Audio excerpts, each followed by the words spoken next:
இது வாழ்க்கைக்கு தேவையான விஷயமான்னு கேட்டால் எனக்கு தெரியலங்க. பட் எனக்கு ஒரு புது எக்ஸ்பீரியன்ஸாக இருந்ததுனாலையும், நான் புதுசாக ஒரு விஷயம் படித்ததுனாலையும் உங்ககிட்டயும் ஷேர் பண்ணுறேன். கொஞ்ச நாளாக காருக்கு அலைன்மெண்ட் செக் பண்ணணும், பேலன்சிங் பண்ணணும் அப்படின்னு என் புருஷன் சொல்லிட்டு இருந்தான்.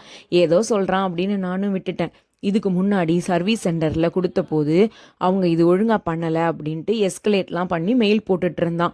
இங்கே போன போது தான் எனக்கு இவ்வளோ விஷயம் இருக்குன்னே தெரியுங்க. டயருக்கு உள்ளேயும் வெளியிலையும் வெயிட் வந்து பேலன்ஸ்டாக இருக்கணுமா. எங்கள் காரில் பேலன்ஸ்டாக இல்லையா இருந்தது.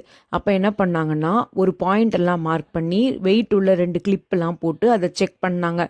அப்புறம் 4 டயரையும் மாற்றி மாற்றி போட்டாங்க. அதுக்கப்புறம் தான் இந்த கம்ப்யூட்டரைஸ்டு மிஷினில் அதை வச்சு அலைன்மெண்ட்டு செக் பண்ணாங்க. அப்போ அவங்க என்ன சொன்னாங்கன்னா, டயர் வந்து ஒரு சைடாக இருக்குது, சென்டர் பாயிண்டில் இல்லை அப்படின்னாங்க. இதனால நமக்கு ஆபத்து உண்டான்னு கேட்டால் பெருசாக நமக்கு ஆபத்து இல்லைங்க. ஆனால் காருக்கு தான் ஏதாச்சும் ஆபத்து வரும் அப்படின்ற மாதிரி சொன்னாங்க.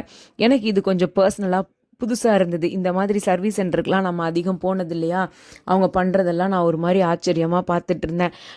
வீட்டை விட்டு வெளியில் வந்தால் காஃபி குடிக்காமல் நான் போவேன்னா என்ன, பக்கத்தில் இருந்த கடையில் காஃபி குடிச்சிட்டு தான் வீட்டுக்கு